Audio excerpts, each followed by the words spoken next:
അയോധ്യയിലെ രാമക്ഷേത്രത്തിൽ ഗർഭഗൃഹത്തിൽ ആദ്യം പൂജ ചെയ്യാനുള്ള ഭാഗ്യം ഉണ്ടായി. അപ്പോൾ ആ ഭാഗ്യം രാമൻ്റെ നാമം കൊണ്ടാണ്. അതുപോലെ ഇവിടെ വരാൻ ഒരു ഭാഗ്യം ഉണ്ടായി. നമുക്ക് എല്ലാവർക്കും പ്രാർത്ഥിക്കാം. രാമ രാമ രാം രാമ രാമ രാം രാമ രാമ രാം ശ്രീരാമ രാമ രാം രാമ രാമ രാം രാമ രാമ രാം രാമ രാമ രാം ശ്രീരാമ രാമ രാം രാമ രാമ രാം രാമ രാമ രാം രാമ രാമ രാം ശ്രീരാമ രാമ രാം.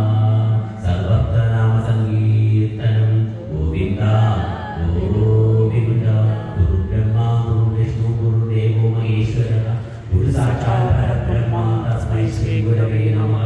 തസ്മൈ ശ്രീ നാരായണ ഗുരുവേ നമഃ. തസ്മൈ ശ്രീ നാരായണ ഗുരുവേ നമഃ. തസ്മൈ ശ്രീ നാരായണ ഗുരുവേ നമഃ.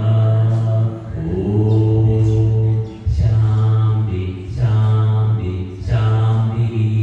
ലോകാ സമസ്താ സുഖിനോ ഭവന്തു. ലോകാ സമസ്താ സുഖിനോ ഭവന്തു. ലോകാ സമസ്താ സുഖിനോ ഭവന്തു. ഓം ശാന്തി ശാന്തി ശാന്തി. അരമണിക്കാണ്. ഹരിയോ അധ്യാത്മരാമായ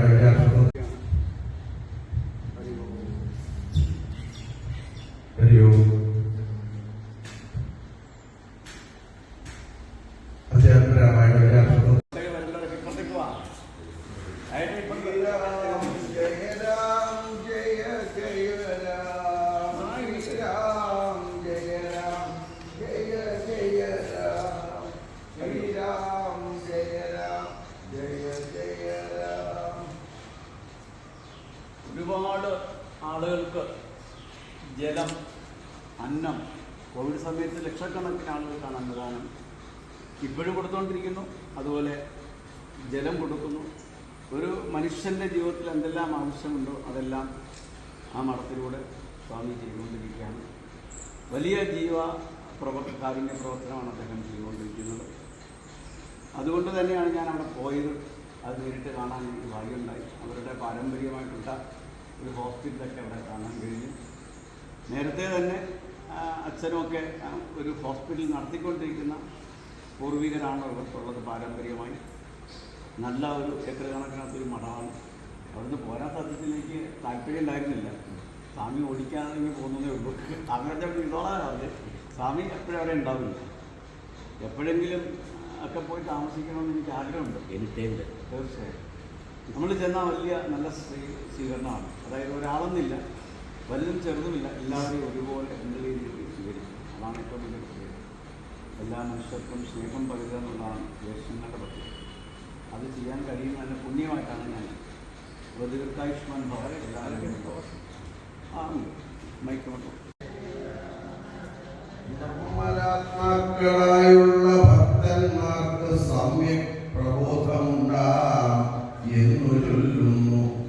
ഭക്തചിത്താനുസാരേണ സഞ്ജായതേ മുക്തിപ്രദൻ മുനിവൃന്ദനിഷേവിതൻ. നിർമ്മല ആത്മാക്കളായുള്ള ഭക്തന്മാർക്ക്, മനസ്സ് നിർമ്മലമായിട്ടുള്ള ഈശ്വരഭക്തന്മാർക്ക് സമ്യക് പ്രബോധം എന്ന് ചൊല്ലുന്നു. നല്ല ബുദ്ധിയും ശ്രദ്ധയും മേഖലയെല്ലാം ഉണ്ടാകുമെന്ന് പറയുന്നു. ഭക്തചിത്താനുസാരേണ സഞ്ജായതേ മുക്തിപ്രദൻ. അങ്ങനെയുള്ളവര് മുക്തിയെ പ്രാപിക്കും. അവര് എല്ലാം മുനി വൃന്ദനിഷ, എല്ലാവരും രാജാവും പരിവാരങ്ങളും എല്ലാവരുടെയും അനുഗ്രഹത്തിന് അവർ പ്രാപ്തിഭൂതരാകും എന്നാണ് വായിക്കേണ്ട സാരം. സ്വാമി പറഞ്ഞതും ഈ രാമായണം പറഞ്ഞ ഒന്ന് തന്നെ.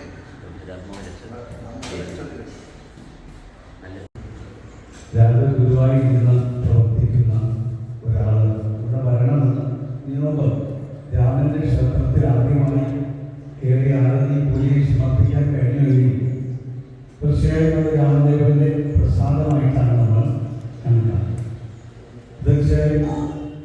യജ്ഞത്തിന് സാധുക്കൾ വരണമെന്ന് സന്യാസിമാരെയാണ് സാധുക്കൾ എന്ന് വിളിക്കുന്നത്. അങ്ങനെയുള്ള സന്യാസിമാരെ കടന്നു വരുമ്പോൾ